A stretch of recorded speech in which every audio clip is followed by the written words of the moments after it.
Os limites da lei e excessos da justiça na entrevista do dia com Maria Lídia Flandoli. Entrevisto Carlos Ari Sundfeld, professor titular da Fundação Getúlio Vargas Direito de São Paulo e é também presidente da Sociedade Brasileira de Direito Público.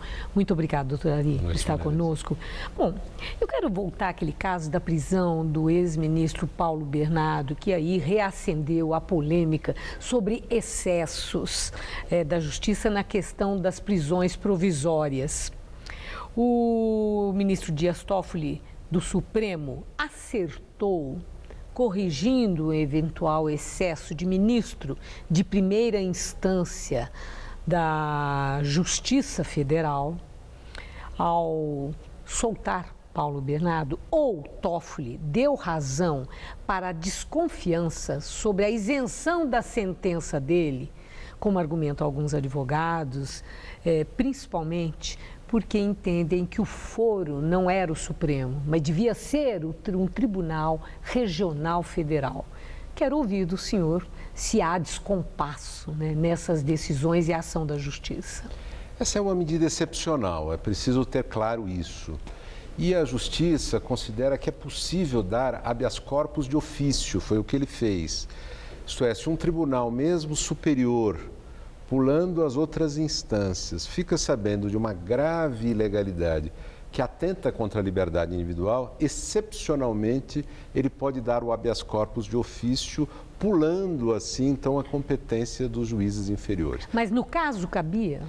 É polêmico, é muito polêmico, porque era possível submeter, e era normal que se submetesse, a decisão do juiz de primeira instância da Justiça Federal ao Tribunal Regional Federal. Esse seria o normal, inclusive para preservar o exame pelo Tribunal Regional Federal da totalidade da operação. Mas o ministro achou que havia uma excepcionalidade. Como são juízos especiais, é difícil fazer uma avaliação. Mas uma coisa importante é que, sendo excepcional, esse tipo de habeas corpus não pode se tornar comum, porque senão o Supremo vira uma vara comum da justiça penal. E já é sobrecarregado, né? Incrivelmente sobrecarregado com as suas competências normais. Bom, a outra, ainda em relação a esse caso Paulo Bernardo, aquela ordem de busca e apreensão onde moram Paulo Bernardo e a mulher dele, senadora Gleisi Hoffmann. Bom, senadores,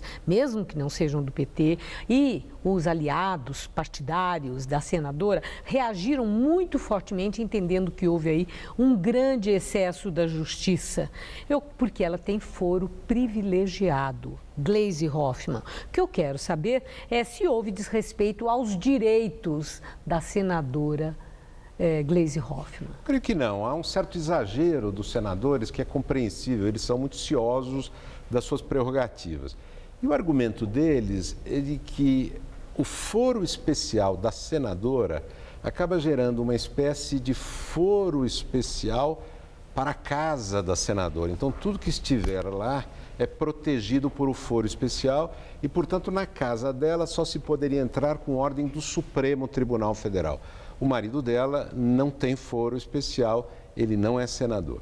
Essa é uma tese exagerada, não é possível imaginar que a casa de um senador, de um parlamentar, é uma espécie de embaixada, um território estrangeiro. É exagerado. É claro que a Justiça poderá eventualmente verificar que foram apreendidos documentos que não são dele, são dela, e nesse caso deverá se remeter o assunto ao Supremo Tribunal Federal. Sem exageros na prerrogativa de foros, eu acho que uma diretriz importante.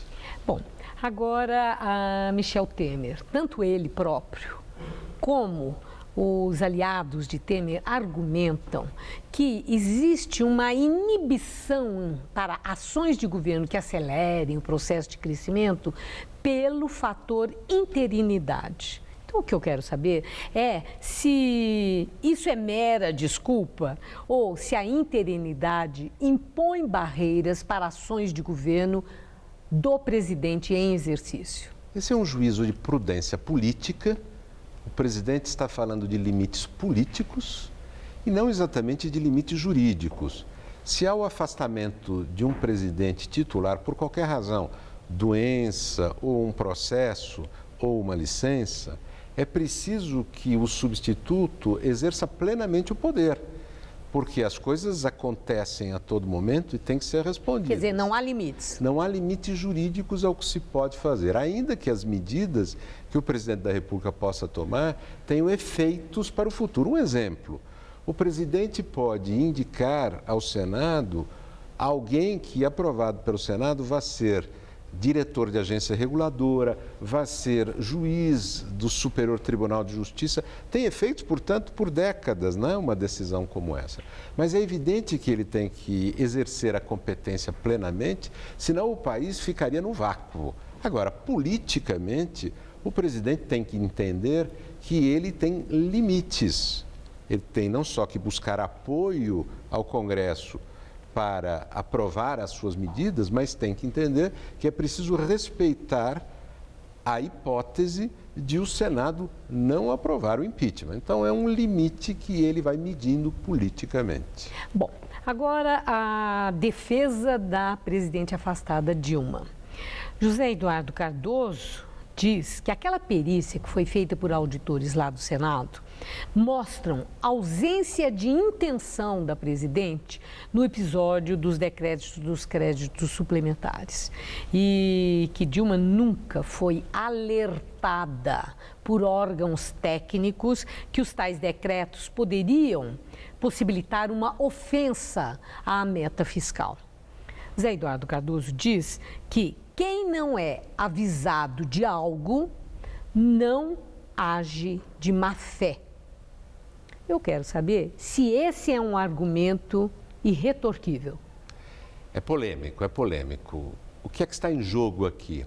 A presidente diz, e tem uma certa razão nisso, que ela não poderia se substituir aos órgãos técnicos, porque senão não precisava de técnicos, o presidente faria tudo sozinho, o que seria impossível.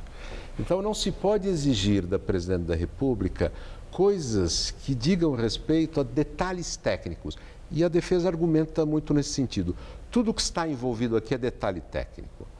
Mas a fragilidade, a potencial fragilidade desse argumento, que é explorada pela acusação, está no fato de que a lei de responsabilidade fiscal, ela exige do chefe do Poder Executivo uma ação positiva.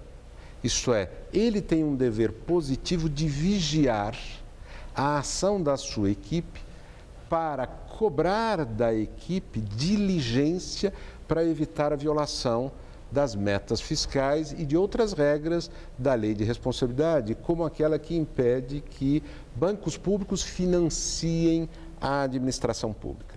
O presidente diz, e ela tem razão, e a perícia constatou isso porque, aliás, não há polêmica sobre isso. O que ela diz? Eu não assinei nenhum ato em relação às pedaladas, aos financiamentos.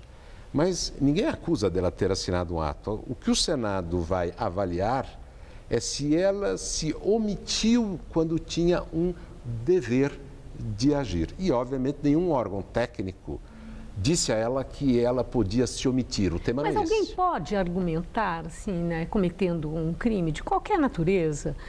Eu não sabia que a lei proíbe. Isso é um atenuante? Isso elimina de fato a culpa? Normalmente não, mas o que acontece é que a gestão pública é muito complexa.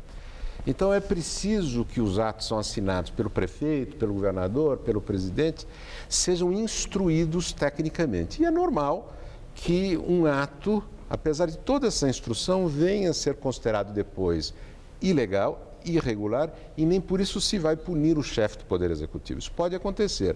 O problema é a dimensão da irregularidade que se cometeu e a possível omissão, uma omissão inclusive dolosa da presidente da República, que tenha permitido esta situação.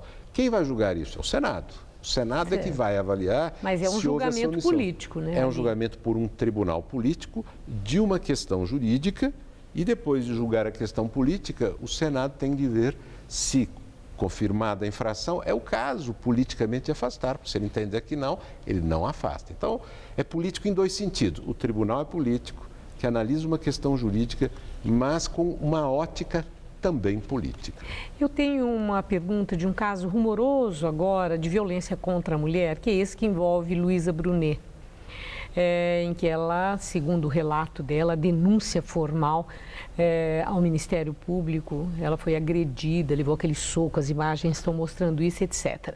Mas há advogados que estão dizendo que esse caso não tem que ser julgado aqui no Brasil, porque ele aconteceu lá nos Estados Unidos. Outros advogados afirmam que não tem nada disso, porque crime de violência contra a mulher vale nos dois países, tanto o Brasil como os Estados Unidos, e eles são brasileiros, os atores, né, o ex-marido e ela. Eu quero saber se a lei brasileira é clara sobre o local onde caso como esse deva ser julgado. Esses assuntos que envolvem dois países, dois conjuntos de leis penais eventualmente diferentes, justiças diferentes, são sempre complexos. Mas, de qualquer maneira, existe sim a possibilidade de se julgar no Brasil. A competência da justiça americana é inquestionável, mas eles não só são brasileiros, como moram no Brasil, estão no Brasil.